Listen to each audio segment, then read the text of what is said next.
یہ کہتے ہیں کہ کیا یہ کہا جاتا ہے کہ ماں باپ کے ناجائز عمل کا خمیازہ اولاد کو بھگتنا پڑتا ہے، کیا یہ ٹھیک ہے؟ جی بالکل غلط ہے، ایسا کچھ بھی نہیں ہے۔ اللہ تعالیٰ نے واضح طور پہ فرمایا کہ وَلَا تَزِرُ وَازِرَةٌ وِزْرَ أُخْرَى، کہ کوئی جان کسی دوسری جان کا بوجھ نہیں اٹھائے گی۔ یہ میدان محشر کی بات ہے کہ وہاں کوئی جان کسی جان کا بوجھ نہیں اٹھائے گی۔ تو جو چیز میدان محشر میں اللہ تبارک و تعالیٰ عدل و انصاف بیان فرما رہا ہے، وہ ایسا نہیں کہ دنیا کے اندر بدل جائے اور بے انصافی یہاں معاذ اللہ ہو جائے، نہ وہاں کوئی جان کسی جان کا بوجھ اٹھائے گی نہ یہاں۔ چنانچہ اب ایسا نہیں ہو سکتا کہ ماں باپ گناہ کریں دنیاوی قانون کے اعتبار سے اور پھانسی بیٹے کو چڑھا دیں، نہیں ہوتا۔ تو جب یہ دنیاوی قانون ہماری عقلیں کہتی ہیں کہ یار ایسا نہیں ہونا چاہیے، غلط ہے، سوچئے کہ پھر اللہ تبارک و تعالیٰ کی جانب سے کیسے یہ ہو سکتا ہے کہ قصور کریں ماں باپ اور سزا اولاد کو مل جائے؟ یہ تو ظلم ہے، ایسا نہیں ہوگا، اور اللہ تعالیٰ ظلم سے بالکل پاک و صاف ہے۔ لہٰذا یہ ہماری سوچ ہوتی ہے کہ مثلا ماں باپ نے کسی کے ساتھ برا کیا، کسی کو طلاق دلوا دی، یوں سمجھ لیجئے، اور اپنی بیٹی کو طلاق ہو گئی، تو لوگ کہتے ہیں دیکھا نا تم نے کیا تو اس کا خمیازہ بیٹی کو بھگتنا پڑا۔ ایسا نہیں ہے، اس کا اس سے کوئی تعلق نہیں ہے، وہ علیحدہ ہے، یہ اپنا معاملہ ہے، یہ لڑکی کو دیکھنا چاہیے اور دیگر معاملات کو دیکھنا چاہیے، لیکن ایسا نہیں ہوتا ہے کہ سزا ان کو ملے۔ ہاں جیسے میں نے عرض کیا کہ ہم اپنا خود ہی کنیکشن ملا لیں، اگر کوئی گناہ گار یہ سوچے کہ دیکھو میں نے برا کیا اس لیے میرے ساتھ برا ہوا، چلو یہ ایک اچھی بات ہے کہ اس کو توبہ کرنے کا موقع ملے گا، وہ شرمندہ ہوگا، وہ نادم ہوگا، وہ اللہ کی بارگاہ میں رجوع کر سکتا ہے، لیکن ہم اس پر حکم لگا دیں کہ جی اللہ نے کیا ہے اس وجہ سے کہ آپ نے کسی کے ساتھ برا کیا تھا، کیا دلیل ہے آپ کے پاس؟ کہ اللہ تعالیٰ نے کوئی وحی نازل فرمائی ہے؟ عقلاً تو میں نے ویسے سمجھا دیا، اور اگر کوئی ایسی بات ہوتی ہے معاذ اللہ ثم معاذ اللہ کہ اللہ کی طرف سے کوئی وحی کا یہ الہام کا سلسلہ ہوتا ہے، اور الہام بھی اتنا پرفیکٹ کہ آپ سمجھ جاتے ہیں کہ اللہ کی طرف سے، تو پھر بھی کوئی بات تھی، ہم خواہ خود ہی کریکشن ملاتے ہیں۔ اس لیے اچھی طرح یاد رکھیں کہ ماں باپ کے گناہوں کا وبال اولاد کو اس طرح نہیں ہوتا کہ اللہ تعالیٰ اس کی سزا اولاد کو دے، ہاں اثر پہنچ سکتا ہے۔ مثال کے طور پہ باپ شرابی ہے، بچے نے دیکھتے دیکھتے اس نے بھی شراب پینا شروع کر دی، اب ہم یہ کہیں کہ دیکھو تمہارے عمل کا خمیازہ اولاد بھگت رہی ہے، یہ تو ایک ہو سکتا ہے کہ بھئی ٹھیک ہے تمہارا برا عمل تھا، اس کو دیکھ کے بچے نے کیا تو ایسا ہو گیا، لیکن اگر اس کو اللہ کی طرف منسوب کر دیں کہ گناہ آپ کریں اور سزا اللہ تعالیٰ اولاد کو دے دے گا، یہ بالکل نہیں ہو سکتا۔ جو ایسا سمجھتا ہے وہ غلط کر رہا ہے۔ اور عشاء کا وقت ختم ہوتا ہے طلوع فجر پہ جا کے، یعنی پوری رات عشاء کا وقت ہوتا ہے۔ جو لوگوں کا خیال ہے کہ جی 12 بجے کے بعد عشاء کی نماز قضا ہو جاتی ہے، بعض کہتے ہیں کہ جماعت سے نماز پڑھی تو ٹھیک، اس کے بعد نماز قضا ہو جاتی ہے، دونوں خیالات بالکل غلط ہیں۔ ایک کالر یہ کہتی ہیں بچی نے کویسچن کیا، بڑا معروف سا کویسچن ہے، اور عورتیں بڑی ہی احساس محرومی میں مبتلا ہو کے اکثر پوچھتی رہتی ہیں کہ جنت میں مردوں کو حور ملیں گی، عورت کو کیا ملے گا؟ دیکھیں اگر کوئی کنواری بچی ہوگی اس کو جنتی کسی بھی مرد سے اس کا نکاح کیا جائے گا، جیسے کوئی کنوارا مرد فوت ہو گیا تو اس کنوارے شخص سے اس کا نکاح کر دیا جائے گا، یا فرض کر لیں کہ کنوارے سارے ختم ہو گئے، فرض کر لیں، اور عورتیں بہت زیادہ تھیں تو پھر کسی اور جنتی مرد جو پہلے شادی شدہ اس کے ساتھ اس کا نکاح کیا جائے گا، لیکن جنتی آپ کو مرد یعنی عورتوں کو حاصل ہوں گے، اور وہ انسان ہوں گے، جیسے غلمان ہیں جنتی لڑکے وہیں پیدا کیے گئے ہیں، حوریں پیدا کی گئی ہیں، ایسا کوئی نہیں ہے کہ کوئی الگ انسان پیدا کیا جائے اور اس سے عورتوں کا نکاح، بلکہ یہ دنیاوی انسانوں سے ہوگا۔ ایک بہن نے کہا جی میرا شوہر جو ہے چرسی موالی مارتا ہے پیٹتا ہے گالیاں بکتا ہے، مفتی صاحب اگر ہم جنت پہ چلے گئے تو کیا یہ شوہر میرے ساتھ ہوگا؟ میں نے کہا یہ ہوگا، کہ ہاں یہی ہوگا، میں نے کہا ہوگا لیکن بڑا اچھے انداز میں آ کر، اور اچھے مطلب اس کی ذرا ڈینٹنگ پینٹنگ ہو چکی ہوگی، بالکل بے فکر رہیں، یہ جب آپ کو یہ نظر آئے گا جنت میں تو بہت ہی خوبصورت اور ہر قسم کے آلائشوں سے پاک و صاف ہوگا۔ اس لیے اگر میری کوئی بہن اس طرح کی بات سن رہی ہے اور وہ کہے کہ یہی شخص مجھے ملے گا، وہ پہلی پریشان ہو اس سے، تو جنت میں جب آپ چلے جائیں گے تو یہ پریشانیاں نہیں ہوں گی۔ اگر فرض کریں کیسا بھی ہو وہ انتہائی خوبصورت ہوگا اور بالکل آپ سے محبت کرنے والا، پیار کرنے والا، کیونکہ جنت میں کوئی خراب چیز نہیں ہوگی۔ اس لیے میں کہتا ہوں کہ چھوٹی چھوٹی باتوں کی بنا پر طلاق نہ لیں، یہاں یہ سب کچھ یہیں رہ جائے گا۔ آپ اگر ایک سے طلاق لیتی ہیں، دوسرا شوہر 100% آپ کو فرشتہ بن کے مل جائے، یہ کیسے ہو سکتا ہے؟ 5 غلطیاں اس میں ہیں تو 10 غلطیاں اس میں آپ کو ملیں گی۔ اسی طرح بعض لوگ بیویوں کو چھوٹی چھوٹی بات پہ چھوڑ دیتے ہیں اور کہتے ہیں میں تو دوسری کروں گا، تو دوسری آپ کو جنت کی حور آئے گی وہاں سے، جو بالکل کوئی گناہ نہیں کرے گی، کوئی خطا نہیں کرے گی۔ بعض اوقات یہ اتنی اچھی مل ہوتی ہیں بیویاں قدر نہیں کرتے، پھر آتی ہے دوسری جو روز جوتے لگاتی ہے، یہ تو بیچاری ناشتہ لے کر آتی تھی اور وہ بستر پہ کہتی ہے جب اپنا ناشتہ بناؤ تو میرا بھی بنا لینا، اور یہ چادر اوڑھ کے لیٹ گئی، وہ حیران رہ جاتا ہے، پھر ان کو اپنی اوقات یاد آتی ہے کہ پہلی بیوی کی قدر کر لیتا تو کتنا اچھا ہوتا۔ میری گزارش یہ ہے دنیا کے 40-50 سال گزر ہی جائیں گے، پیار محبت سے رہیں، اپنے بچوں کے لیے اچھے رول ماڈل بنیں، انشاءاللہ جنت میں جائیں گے، سب صاف ستھرے ہوں گے، کوئی ظاہری گندگی بھی نہیں ہوگی اور باطنی علائش بھی نہیں ہوگی، پیار محبت سے رہیں گے۔ اس لیے میں اپنی بہنوں سے گزارش کرتا ہوں کہ اس طرح کے کویسچن کرنا مناسب بھی نہیں ہوتا، مردوں کو حور ملے گی، ہمیں کیا ملے گا؟ بھئی آپ کو انشاءاللہ وہ ملے گا جس کا آپ نے تصور بھی نہیں کیا ہے، بس خلاصہ کلام یہ ہے۔ نبی کریم صلی اللہ علیہ وسلم نے فرمایا کہ اللہ تعالیٰ نے اپنے بندوں کے لیے جنت میں ایسی ایسی نعمتیں رکھی ہوئی ہیں کہ نہ کسی آنکھ نے ان کو دیکھا، نہ کسی کان نے ان کے بارے میں سنا، نہ کسی کے دل میں ان کا خیال گزرا. ایسی نعمتیں وہ آپ کو بھی ملیں گی، تو بالکل بے فکر رہ کے پرسکون رہیں، کچھ نہ کچھ ضرور ملے گا. یہ کہتے ہیں کہ غسل میت کے بعد کیا غسل کرنا ہوتا ہے، کپڑے تبدیل کرنا لازم ہوتا ہے؟ اس کا تھوڑا سا میں نے بتایا تھا، پھر آپ کو عرض کر دیتے ہیں کہ جب انسان مردے کو غسل دیتا ہے تو اگر اس کے جسم پر کوئی زہری گندگی موجود ہے، مثال کے طور پر جیسے بلڈ وغیرہ ہوتا ہے، بعض ایکسیڈنٹ کے کیسز ہوتے ہیں، اور اس سے پانی لگ کر آپ کے کپڑوں پر، آپ کے بدن پر آیا ہے، تو کپڑے تبدیل کرنا پھر تو لازم ہوگا، کیونکہ ناپاک ہو گئے ہیں، اور جتنے حصے پر وہ پانی لگا ہے ناپاک، اتنے حصے کو پاک کرنا ضروری ہے. لیکن اگر مردہ بالکل پاک ہے، ظاہری طور پہ اس پہ کوئی نجاست نہیں ہے، تو یہ جیسے ہمارا وضو کا پانی مستعمل ہوتا ہے، یا ہم حالت جنابت میں غسل کرتے ہیں تو جو پانی گرتا ہے اس کو مستعمل کہتے ہیں، ایسے ہی مردے کے بدن سے لگ کر پانی مستعمل ہو جاتا ہے، اور مستعمل پانی ناپاک نہیں ہوتا. تو لہٰذا اگر کپڑوں پہ لگ جائے یا آپ کے ہاتھ وغیرہ پہ لگ جائے، بہتر ہے بدل لیں، لیکن نہیں بھی بدلا تو کوئی حرج نہیں ہے. اور بعض لوگ کہتے ہیں کہ مردے کو غسل دیا تو خود پر غسل واجب ہو جاتا ہے، یہ بالکل غلط ہے، ایسا کچھ بھی نہیں ہوتا ہے. انہوں نے فرمایا تھا کہ نماز کی پابندی نہیں ہو پاتی، اس کا کیا طریقہ اختیار کیا جائے؟ دیکھیں، اس کے کئی طریقہ کار ہیں. پہلی بات تو یہ کہ آپ نماز کی تلقین کرنا شروع کر دیں. کسی کو، جو بھی آپ کے قریبی اطراف میں لوگ ہیں، رشتہ دار ہیں، دوست احباب ہیں، جو بھی ملیں، انہیں آپ کہا کریں کہ نماز پڑھیں، نماز بہت ضروری چیز ہے، نماز نہیں پڑھیں گے تو عذاب ہوگا. اس طرح جب آپ سب کو کہیں گی اور پھر نماز کا وقت آئے تو خود اندر سے شرمندگی ہوگی کہ سب یہ مجھ سے کیا کہیں گے اگر میں نماز نہیں پڑھوں گی، تو پھر اس طریقے سے نماز پر آپ کو لازماً استقامت ملے گی. اسی حکمت کے تحت جب صحابہ کرام نے پوچھا کہ یا رسول اللہ صلی اللہ علیہ وسلم، کیا ہم اس وقت نیکی کا حکم دیں جب خود نیک بن جائے، اور کیا ہم اس وقت برائی سے روکیں جب خود مکمل طور پہ اس سے محفوظ ہو جائیں؟ تو آپ نے ارشاد فرمایا کہ نہیں، تم نیکی کا حکم کرو چاہے مکمل طور پہ نیک نہ بن سکو، اور برائی سے روکو چاہے خود مکمل طور پہ سے نہ بچ پاؤ. اس میں یہ حکمت ہے میرے آقا صلی اللہ علیہ وسلم کی کہ اگر ہم خود مکمل برائی سے نہیں بچ پا رہے، لیکن ہم اس برائی سے دوسروں کو روکتے ہیں، تو پھر از خود عمل کرنا ہی پڑے گا. اس لیے پہلا طریقہ تو یہ چیز آپ اختیار کریں. دوسری بات یہ کہ اپنی موت، اپنی قبر، پھر میدان محشر میں اللہ تعالیٰ کی بارگاہ میں کھڑے ہونے، پھر جہنم کے عذاب اور جنت کی نعمتوں کو اکثر یاد کیا کریں، اور اس کی روشنی میں پھر نماز کو دیکھیں. نماز بری موت کو دور کرتی ہے، عذابات قبر کو دور کرتی ہے، میدان محشر کی ذلت رسوائی سے بچائے گی، حساب کتاب میں آسانی ہوگی، پل صراط پر بہترین رہنما ثابت ہوگی، اور جنت کی اعلیٰ نعمتوں کا ذریعہ اور سبب بنے گی. اس کے برعکس اگر ہم جو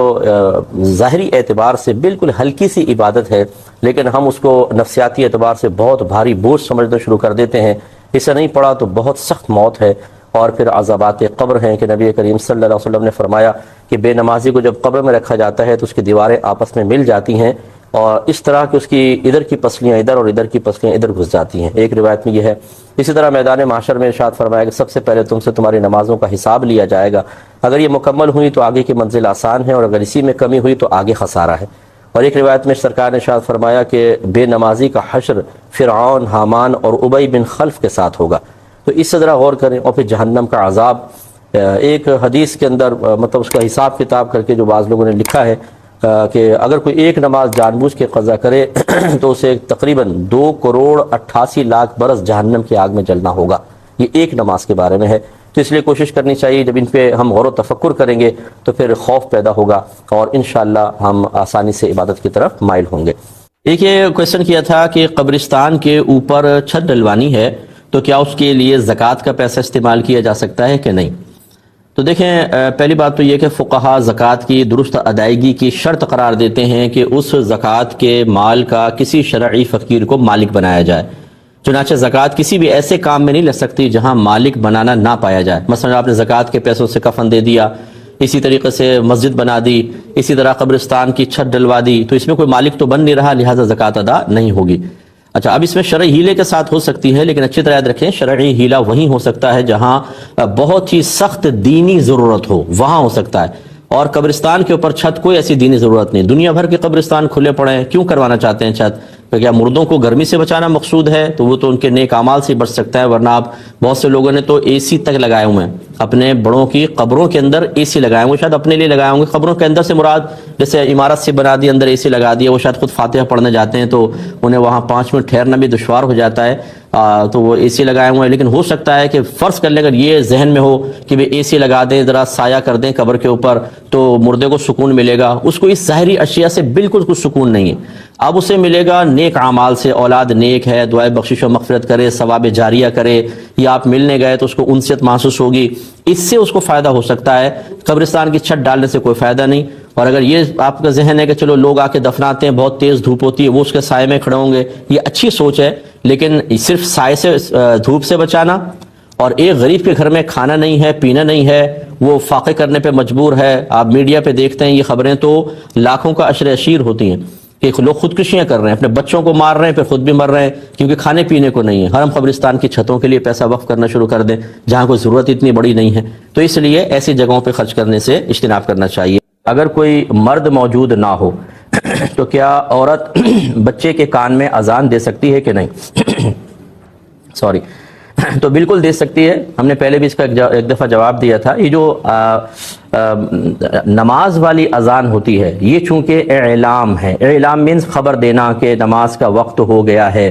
اور اس میں بلند آواز سے دی جاتی ہے تاکہ دور تک آواز پہنچے اور لوگ سمجھ جائیں کہ یہ اذان کا نماز کا وقت ہو گیا ہے اور لوگ جماعت کے لیے آنا شروع ہو جائیں. تو اس میں تو عورت کی اذان مکروہ ہے کیونکہ عورت کی آواز دور تک پہنچے گی اور عورت کی آواز میں ایک ملائمت بھی ہوتی ہے، تو اس وجہ سے دل میں برا خیال آ سکتا ہے، عورت کے لیے اذان دینا مکروہ رکھا. لیکن جو بچے کے کان میں اذان دی جاتی ہے اس کا مقصود اعلام نہیں ہے، یعنی خبر دینا نہیں ہے، بلکہ وہ تو برکت کے لیے ہے تاکہ بچے کی میموری میں سب سے پہلے اللہ تبارک و تعالیٰ کا نام محفوظ ہو جائے. اذان کے اندر جو پاکیزہ کلمات ہیں ان کا فیض بچے کے کانوں کے ذریعے اس کی روح تک پہنچ جائے. تو لہٰذا وہ چاہے مرد دے چاہے عورت، دونوں سے سنت ادا ہو جائے گی. اگرچہ سنت متوارثہ یہی رہی کہ مردوں نے کانوں میں اذان دی ہیں، لیکن اگر کوئی بہن دیں گی تب بھی بالکل جائز ہوگا. ایک اور بہن نے مزید پوچھا تھا کہ پھر اس کا طریقہ کیا ہوگا.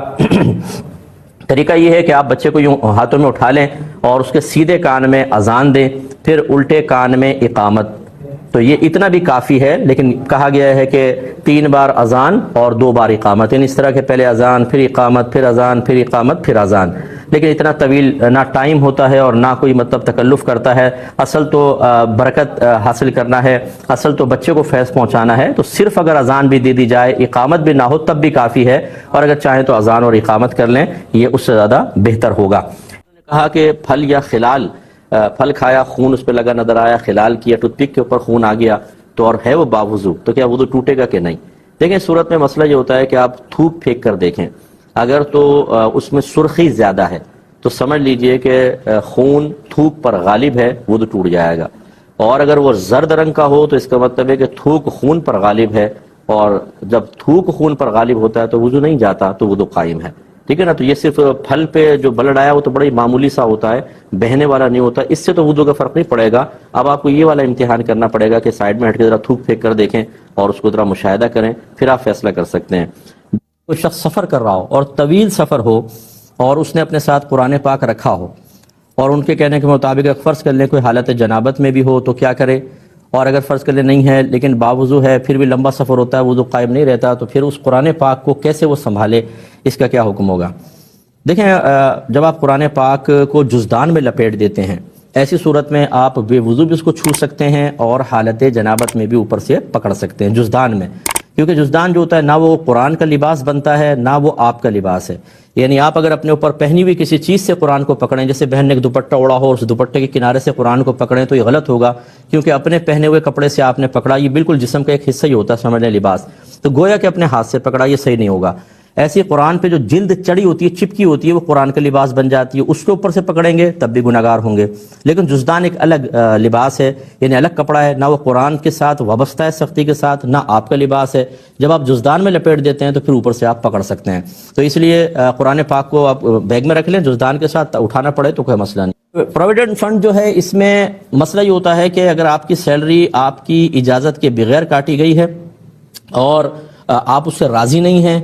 اور وہ بعد میں اس میں کوئی پروفٹ ملا کر آپ کو دیتے ہیں، تو وہ سیلری بھی جائز، پروفٹ بھی جائز. اور جتنی آپ کی سیلری اس کے پاس رہے گی ہر سال اس پر زکوٰۃ دیگر مال کے ساتھ مل کر بنتی رہے گی، لیکن ادائیگی اس وقت لازم ہوگی کہ جب وہ مال آپ کے قبضے میں آئے گا. اور اگر آپ کی مطلب رضامندی سے انہوں نے کاٹا ہے اور باقاعدہ ایگریمنٹ ہوا ہے کہ ہم تجارت وغیرہ میں لگائیں گے کسی میں، تو پھر وہ تجارت وہ بالکل آپ کے لیے حلال ہے، اس کا پروفٹ لینا، اور مطلب اس پہ زکوٰۃ اب بھی بنتی رہے گی۔ اور تیسری صورت ایسی ہوتی ہے کہ آپ راضی ہیں، خوشی سے آپ نے کٹوایا ہے اور کوئی ایگریمنٹ وغیرہ نہیں ہے، بس یہ ہے کہ ہم رکھیں گے اور آپ کو پروفٹ دیں گے، ایسی صورت میں ایگریمنٹ گناہ ہوتا ہے، زکوٰۃ ابھی بنے گی۔ یعنی زکوٰۃ کا معاملہ تو تینوں میں رہے گا، لیکن میں نے اس لیے بتا دیا کہ اس کی بعض صورتیں جائز اور بعض صورتوں میں پروفٹ ناجائز ہے۔ اب رہی ہٹ دھرمی کے، جی ہم مسئلہ نہیں مانتے، اب تو یہ مطلب یہ کہ اس میں کوئی مجھے تعجب نہیں ہوتا، کیونکہ عرصہ دراز ہو گیا ہے کہ ہمارے مسلمان بھائی ایک مسلمان گھرانے میں پیدا ہونے کے باوجود اپنے مذہب اسلام سے جتنے مطلب دور ہیں، اور معاذ اللہ ثم معاذ اللہ ایک بہت بڑی تعداد ایسی ہے جو خود مذہب اسلام کی تعلیمات کو ناپسند کرتی ہے۔ وہ ایک آزاد زندگی چاہتے ہیں، ہاں باہر کے ملک میں جائیں تو وہاں کے قانون کی تعریف بھی کریں گے اور اس کو فالو کریں گے، دبئی چلے جائیں، UK چلے جائیں، US چلے جائیں، یہاں شترے بے مہار ہوں گے، وہاں بالکل سیدھے چلیں گے اور تعریف کریں گے کہ نہیں بھائی بڑی بہت اچھا قانون ہے اور اس کو بالکل فالو کرنا چاہیے۔ لیکن جب دین اسلام کی باری آتی ہے تو اپنے مذہب اسلام کی تعلیمات کو حقیر جان کر اپنی ہٹ دھرمی کا مظاہرہ کرتے ہیں، اور یہ اپنی آخرت کی بربادی کا بہت زیادہ سامان کرنا ہے۔ یہ میں بارہا یہ جملہ کہتا ہوں، حضرت علی کرم اللہ وجہہ الکریم کا قول بھی عرض کر دیتا ہوں، اور وہی اس کا خلاصہ بھی میری بات کا یہ ہوتا ہے، آپ نے فرمایا دنیا کے سارے لوگ سو رہے ہیں، یہ جاگیں گے اس وقت جب ان کو موت آئے گی۔ تو مرنے کے بعد تو پتہ چل جائے گا کہ تعلیم شرع کا مذاق اڑانا، اپنے نفس کی خواہش پر عمل پیرا ہونے کے لیے ان سے بیزاریت کا اظہار کرنا تاکہ نفس کو پابندی ہی برداشت نہ کرنی پڑے، یہ آپ کے لیے کوئی نافع نہیں ہے، یہ آخرت میں بہت شدید وبال رکھتا ہے۔ بہن کو چاہیے کہ ان کو سمجھانے کی کوشش کریں، نہ مانے تو بحث نہ کریں، اپنے عمل کو اچھا کر لیں۔ اگر کوئی شخص کسی کفریہ بات پر ہنس رہا تھا، اس کی ہنسی دیکھ کر ہمیں بھی ہنسی چھوٹ گئی، تو کیا حکم شرع ہوگا؟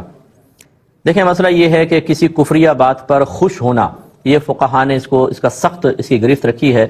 کیونکہ کفریہ بات سن کر تو ایک دم دل جل جانا چاہیے، افسوس ہونا چاہیے، صدمے کے آثار ہمارے چہرے پر نمایاں ہونے چاہیے، کیونکہ کامل مومن کفر سے شدید ترین نفرت کرتا ہے۔ نبی کریم صلی اللہ علیہ وسلم نے ارشاد فرمایا کہ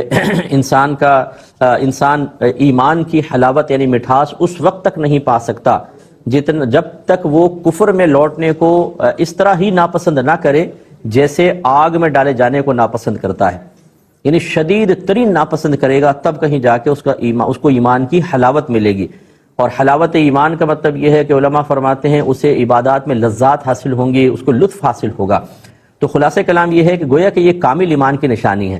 اب اگر کوئی کفریہ بات پہ ہنس رہا ہے تو اس کا مطلب ایمان ناقص ہے، ابھی اس کی اتنی وہ نہیں ہے، مطلب ایمان کامل نہیں ہوا۔ اور پھر اس کی ہنسی کو دیکھ کے اگرچہ سامنے والا ہنس رہا ہے، وہ کفر کے اوپر نہیں ہنس رہا، اس کی ہنسی کا انداز بعضوں کا ایسا ہوتا ہے کہ انہیں دیکھ کے ہنسی آ جاتی ہے، تو جو یہ کفریہ بات پہ ہنس رہا ہے اس کو تو کہیں گے لازم کہ تجدید ایمان تجدید نکاح کرو، اور جو اس کی ہنسی کو دیکھ کے ہنس رہا ہے بہرحال اس کو تو افسوس ہونا چاہیے تھا، کیونکہ اس کو یہ تو کم از کم پتہ ہے کہ یہ کفریہ بات پر ہنس رہا ہے، تو اس کو صدمہ ہونا چاہیے تھا، لیکن یہ بھی ہنس رہا ہے، اس لیے احتیاطاً اس کے لیے بھی حکم یہ ہوگا کہ آپ تجدید ایمان تجدید نکاح کریں۔ لیکن اس کے ہنسنے کی کراہت جو پہلے ہنس رہا تھا اس دوسرے والے کی کراہت سے زیادہ ہے، اس کی کم ہے، کیونکہ یہ کفریہ بات پر نہیں اس کی ہنسی پر ہنس رہا ہے اور وہ کفریہ بات پر ہنس رہا ہے۔ لیکن بہرحال ان چیزوں کو ہنسی مذاق کا ذریعہ نہ بنائیں، بعض اوقات مذاق میں انسان ایمان سے محروم ہو جاتا ہے اور شیطان تباہ و برباد کر دیتا ہے۔ ایک سوال یہ کیا تھا کہ ان کے بھائی کی کرنٹ لگ کر ان کا انتقال ہوا بھائی کا، تو کیا یہ شہادت کی صورت بنتی ہے کہ نہیں؟ تو دیکھیں جو ہم نے مطلب احادیث میں نبی کریم صلی اللہ علیہ وسلم کا مزاج مبارکہ مطالعہ کیا، اس کا نتیجہ یہ نکلتا ہے کہ جو ناگہانی آفات سے لوگ ہلاک ہوتے ہیں ان کو مقام شہادت دیا جائے گا، جیسے ایکسیڈنٹ سے کوئی ہلاک ہو جاتے ہیں یا کسی بہن کی پیگننسی کے دوران وفات ہو جاتی ہے، اسی طرح کوئی اوپر سے گر کے اگر انتقال کر جاتا ہے تو یا یہ ایسے جیسے کرنٹ وغیرہ لگ گئے تو انشاءاللہ یہ حکماً شہید ہوتے ہیں، یعنی حقیقتاً تو جو شہید کی تعریف ان پہ صادق نہیں آتی ہے، لیکن نبی کریم صلی اللہ علیہ وسلم نے چونکہ ان کے لیے مقام شہادت بیان فرمایا، لہٰذا اللہ کی رحمت سے امید ہے کہ انشاءاللہ وہ جو شہید کا انعام ہے وہ ان کو بھی دیا جائے گا۔